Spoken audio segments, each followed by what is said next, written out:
DJ Ant. Question what's coming in, boy. Okay. Man, what it is, man, it's DJ Ant. We here with the man, the myth. I do not like using the word legend because that's speaking in the past. The man still doing his thing right now. Slick Vick. Woo, y'all! Yeah, man, stop playing. So, we've been trying to get this interview for years. I've been on a mad hunt, like I've been a bounty man. Like I done been in Alabama, Mississippi, South Georgia, Gainesville. Everywhere I see a flyer at, I get to it. Now y'all know I don't drive, so y'all know it's a mission. But we here today. God time. Shout out to Big Ro. You know what I'm saying? We down here in Sebring, man. So the first question I want to ask is, being the founder of Djanttv, are you satisfied with the direction that it's going and it's talking as of right now? Like for the old generation and the new generation. I don't feel like we even got the recognition that we deserve. And not just Djanttv, I'm talking about the Southern culture, music, scene, other than Luke. They don't know nothing about it. They don't know nothing about our culture like that. So I feel like it's our time, basically. Okay. So with that being said, my biggest question for something reset, why we didn't get you none of the legends to jump on to coming through Djanttv contest? Was it because you didn't want to, or it just you feel like it wasn't needed? What you mean now? I'm trying to figure out what on the when he asked the contest to do the best I guess ride out to the coming through song. Who? With Ball Greasy. With Trick Daddy beat. I'm new to that internet, man. Like I said, I didn't get on there and jump on. Cause I swear to God, like man, I just want stuff. I want one of the originators to do it. I'm old. When I say I'm old school, man. You know what I'm saying? I'm cool with that. I'm living in a new area, so all this is amazing to me. And all this right here I see, man.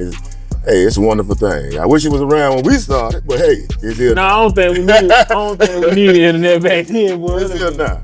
It would have been hell back then. We had social media. We had the internet, but it wasn't attributed to say inner city youth. Yeah. But during that turnover, like '98, when we started getting dial up, we didn't have social media back then. We just had the internet. You feel me? Exactly. So social media definitely had changed the game. If you had to put yourself in a situation to reintroduce yourself to someone who never ever heard Djanttv, what would you say what would you start with explaining to them what it is? Like, what's the actual art of Djanttv? Just mic checking. As far as I know, it's regulating the mic. It came from somewhere with me. It started with the culture. That's why I have to go back to the culture. We got a culture down here where it's DJs, speaker cabinets. We set them up like the bill houses, and we party with the bass, with the boom. We don't just hear the music, we feel the music. It's not just nothing you listen to. It's something you experience. You know what I'm saying? And I don't think people understand that part of it. Right. Because I tell people all the time, the difference between down south and up here in Central Florida, we're not allowed to in certain avenues to have bass walls. Like, they ain't going for it. Yeah, that's how it is now, boy.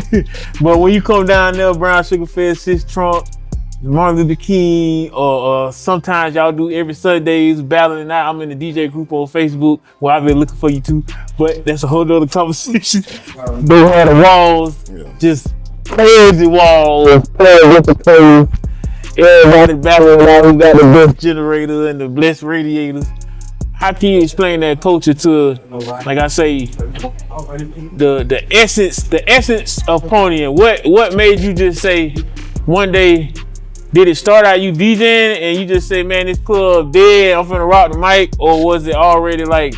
Okay, you want us to hear about the essence? Yo, like what started it? Well, for me, DJ been going around. This been going on before I started doing it, to tell you the truth. But for me and my era coming up, it was a party.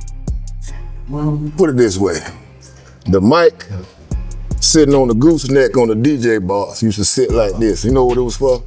To hold a hat.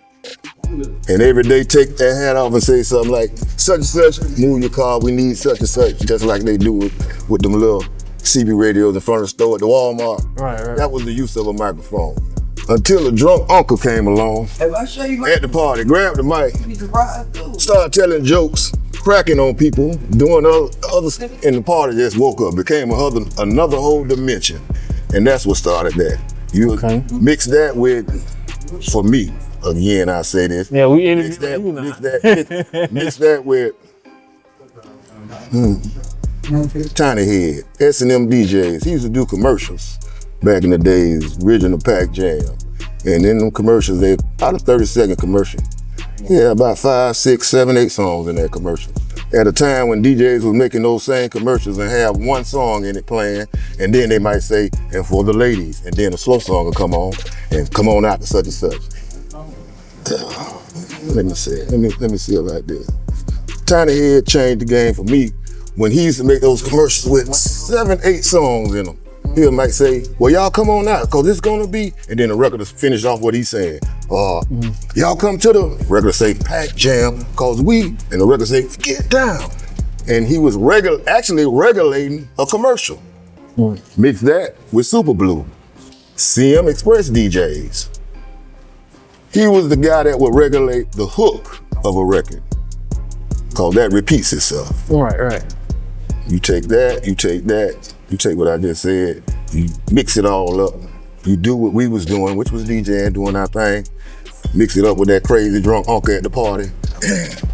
And then you got Jam Pony regulate. You know what I'm saying? And I just took it and did it with the whole song. That's all it was. Everybody knew the record. You could play a record at a party, everybody know the whole song. They gonna say the record like it is. Right. Then here comes some crazy ass nigga like me jump in the mix and change up the record. Put something, make it say something else, and that's all. And great transition to my next question. What made you choose the colors red and black? It was our colors at the time. Red and black was just our colors. Red and black bass attack. I wasn't picky about that. Me and Mark started Jam Pony. That's Mr. MB, boss man. We started Jam Pony. Yeah, you gotta break it down to the people that don't know. I wasn't picky about none of that. The color, even the name. The name we got because his father owned the Pony Express carrier truck, like UPS today. He worked for Pony Express, and he used to bring us to those parties in Pony Express truck. People used to actually pick at us. That was something they picked at us about. Look at Pony Express, cause we in a Pony Express truck. That name stuck. Mark wanted to call the company. He wanted to call the group Jam Company because of the first DJ that came out of our neighborhood was called Jam Company.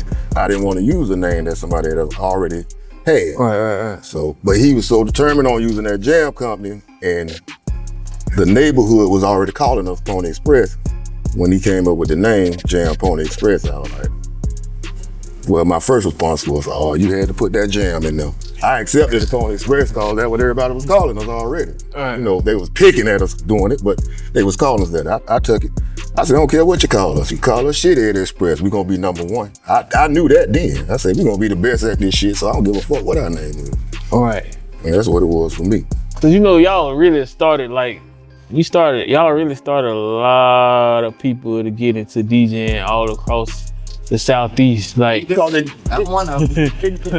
It came to him in a safe zone because this would take me back to the culture. That's why I say the culture ain't been really exposed because it was really CM Express at the Freeze, at Dirt Park. These are places that people weren't scared to come to. You know what I'm saying? You couldn't come to half of these places where these DJs was battling, and battling was a different thing back then too. It was like somebody could pay you to do a birthday party, and you set your speakers up to do a party. The next thing you know, it's about 3, 4 DJs on set up trying to battle you. You paid to do a birthday party. You see what I'm saying? That's the culture. yeah, okay. You know what I'm saying? If you want to get the understanding, and it's serious. It's mean. It's a mean game. Believe that. So where did Jam Pony city-wise originate from? Because like I said, I just know the music. I know certain people in positions that all were a part of y'all conglomerate, but I want to know the history. Like, it's hard to get an interview with you, first and foremost. So we here But we gonna have the masterclass interview, but this just like the preemptive interview. So where did it originate? In down south, or did it originate it was brought down here and it blowed up down here first? What you saying, the DJing part of it? Just yeah, like the music part of it? That's what you're trying to say is your style. You know, your style. That's what I was saying earlier when I was telling you it was a combination of all these things that was already going on. When you travel doing DJing, right? Up north is more focused on scratching. Yeah. Exactly. You come down here, we don't want to hear no scratching. We want to hear mixing, blending, and mic checking. Before I started rocking the mic, that's what I was doing. We wasn't scratching, we was mixing. What? Scratching didn't come, I think, when Jam Master Jay, I used to DJ at the YMCA Skid Row back in the day. I got that job with KP, Kenny Paul. He was one of the second group that came out of our neighborhood. That was DJs in Action. And we used to mix, like I say, I was doing all that kind of stuff just to keep from talking. You know what I'm saying? I keep my hands busy, keep you like you're in the headphones, working on the turn, like anything to do to keep yourself from having to talk on that mic. Now I say that there go the hat sitting on the microphone again. See what I'm saying? And it's used for that. But for me, that shit was liberating. You know what I'm saying? For me, just to say out your mind what you want to say. You make that record change up what the record's saying and make it say what you saying and relate to what's going on around you. All that was for me. Okay. Well, you gotta understand, I was shy. I'm a quiet kid. I ain't nothing what people think I am. First of all, let's get that shit out there. Your portrayal of Slick Vick, that ain't that shit. You know what I'm saying? That's the reason I forced myself to do that, because I was trying to come out of a shyness. Quietness that I had. I was that kid that just went to school, did work. Then on the weekend, I was Slick Vick. I'm gonna tell you. In high school, a lot of people didn't even know who I was at 11th grade. Oh yeah, you separated quiet, man. I separated what I was doing on my weekends from what put it this way, what I've obligated to do, what my parents expected from me, put it that way. Okay. Do what your parents expect. I got this, let me do this thing. I got this time to do this is what I want to do. And that's what it was for me. Give me a good story from Pac Jam, man, because when I talk to JT Money, God bless his dead Bizzle, they used to always talk to me about the Pac Jam. I ain't never get the experience because I'm on 36. So I ain't get to come to Miami like that, you feel me? See, for me, Miami was every weekend, but I didn't go to Pac Jam. I didn't go to Pac Jam. I think I got close to going one time when me and Chico and Luke them was talking about it, and we was working it out. They were supposed to send me some money or something like that. They never did. No, they never did. It was me, Hot Rod, and Lil Fuss. Matter of fact, we was up there Luke Records. But I know when Pac Jam was on 54, when he had it on 54th, I went up there with my friend, we checked it out, but this is what I mean by the culture again.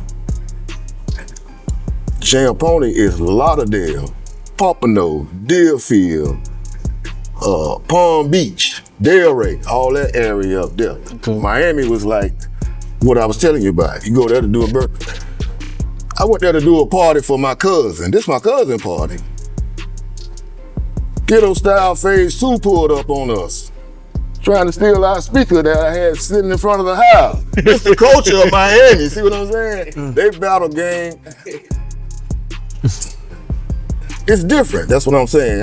I can't explain it. Now I see all the guys linking up and doing stuff down there, but I remember it wasn't like that. It wasn't safe enough for all that stuff you talking about right there. Okay. I remember DJ parties where DJs had a cooler full of guns, and they battling another DJ over here with a cooler full of guns.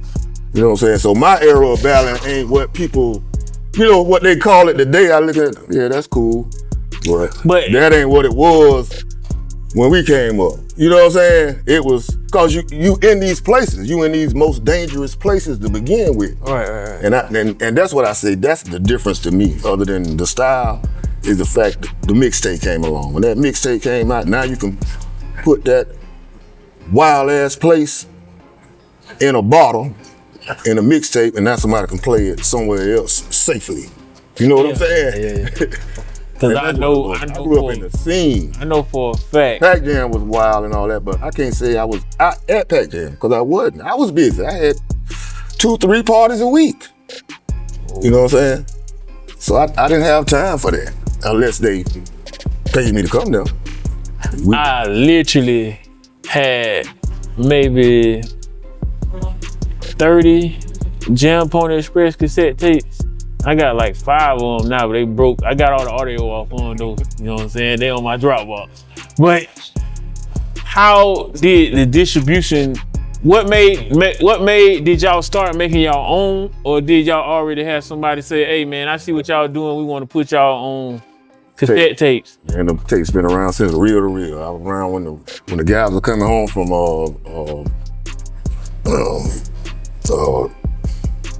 services and stuff like that. And they used to bring the new German-made turntables, amplifiers, all that. I was tripping on all that. Like they had the best technology, bringing it back to America. Oh yeah. For one thing, and then you went from the reel to reel to the 8-track to the cassette. Right. So and that's what I'm saying. We was right there at that moment. Yeah. When it dipped to that cassette, we was right there. So you talking about the boom box, the Walkman, see, that's what put us out there. Cause I always looked at it like, we ain't really doing nothing different than what everybody else doing. It's the way we do it. You used to say about the distribution. I was selling tapes since tapes came out. Like I say, I traded in my 8-tracks for cassettes when cassettes came out, cause that was a new thing. Then cassettes for CDs when CDs became the thing. I think that's when shit got crazy. Yeah, so. When them CDs come out here, cause like I say, I didn't come to Miami a lot. I got family down there, I don't know half of them, but the ones I do know, everybody put me on something new. Like I come down there. You changed the game. That's when it was hard for me to find record stores then. When the CDs started coming out, CD warehouse everywhere. Record stores were getting harder and harder to find. But see, but you come to the flea market, or you come to anywhere from the top of Broward all the way to the bottom of Miami-Dade, somebody got a duplicator. We ain't never seen them up here. We was burning 1 for 1. Yeah.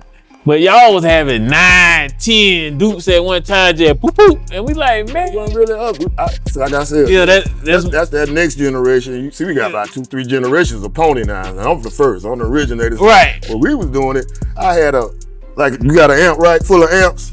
I had an amp rack full of cassettes, double cassette decks that flip over so I could make 10 cassettes at the same time. But that stuff you talking about, that was probably at that time it was industrial, like IBM when they first came out. The corporate and the industry had that. They didn't have it for home use yet. Right. I might have heard of one, but it's probably about $12,000 then or some crazy price like that. Yeah. They wasn't for the public yet, but you hear about that stuff.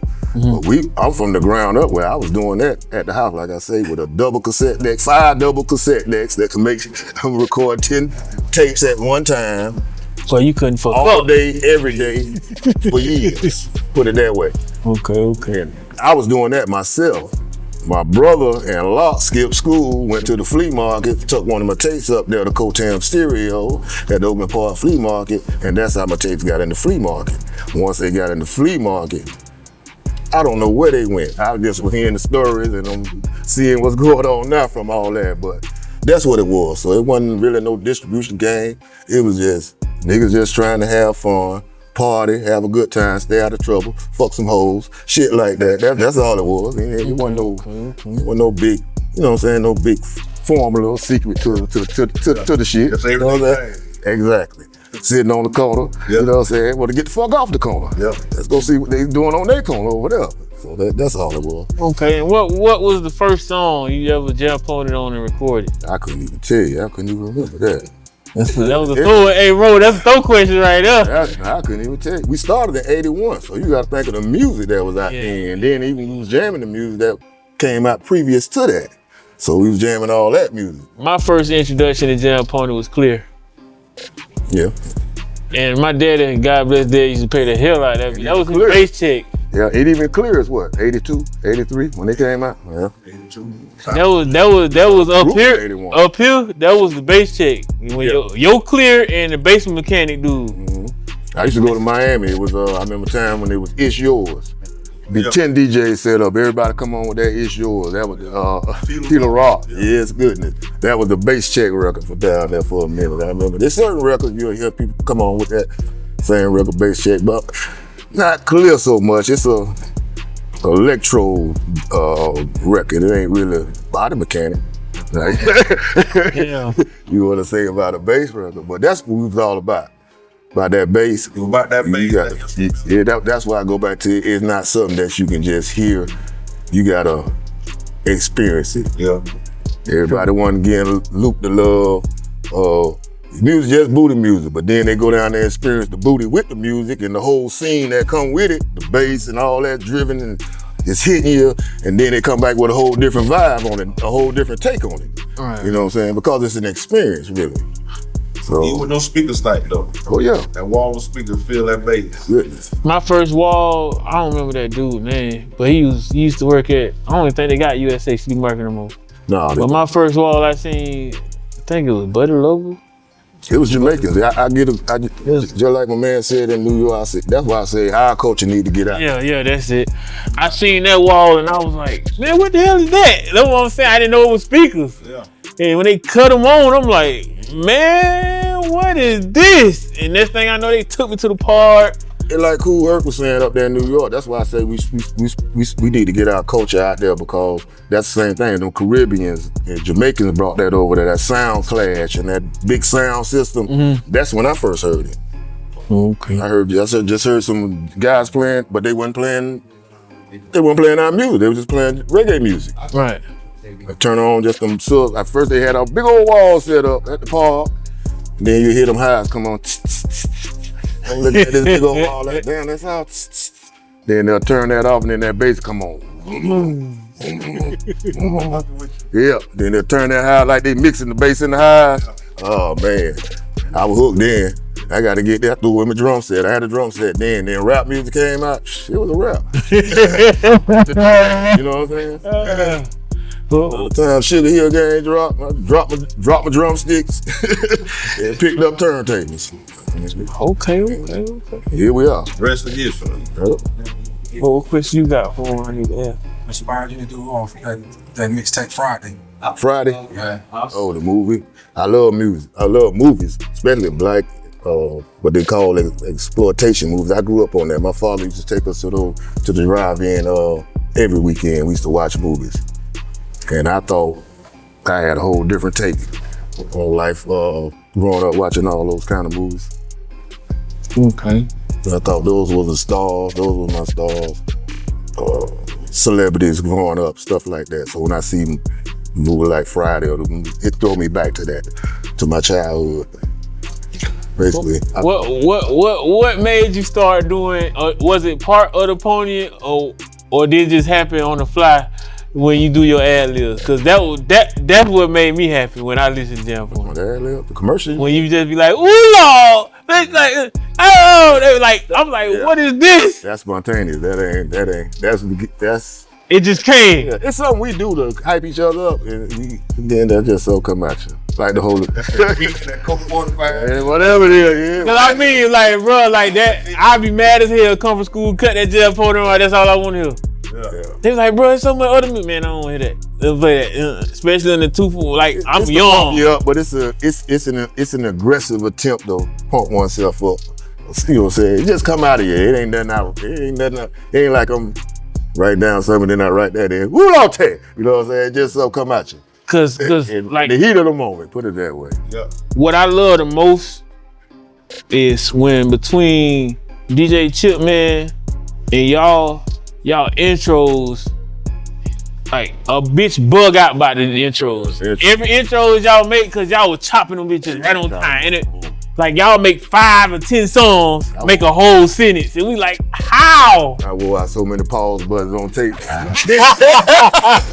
I'm talking about. I used to have records stacked up. They ain't even in the sleeves no more. They just stacked up right here. They say, what all the records for? I just did that just to make that 30-second commercial intro. Mixtape sound like Yeah, that. Friday. But I took the movie, and clipped it in there and rolled out there. That was my first introduction. Like I say, to the tapes was my first introduction to what now they call, well, they've been calling them rhythms, but it was kind of like sort of like a hip hop rhythm almost, because like it was just continuous, and you ain't got to skip no songs. You just. And that was part of the culture too. That's why I say when you had them DJs all at the same time battling, everybody come on, pretty basically jamming the same records, but they putting their spin on it. They doing their style. You know what I'm saying? And you hearing it through their speakers. That was the main thing. You hearing it through whose system sounds the best. You know what I'm saying? A lot of times, me and my boy, when we came up, we was on about, I say, clarity, quality. You know what I'm saying? It wasn't, when everybody was on pretty much who sounded the loudest. You could be the loudest, everything rattling and banging and distorted, and whoever the loudest, that's who won. And we wasn't on that. We was like, we want that bass to be clear, we want them highs to be crisp. We wanted to sound good. At least I was on that. That's what I mean. I was into the quality of the music as well as it sounding loud, but just screaming, no, I ain't feeling that. That's noise to me. It makes sense to me. So we're gonna get one more in before we be like part one. Cause it's down there. 9:40, Yeah, let me set up over here anyway.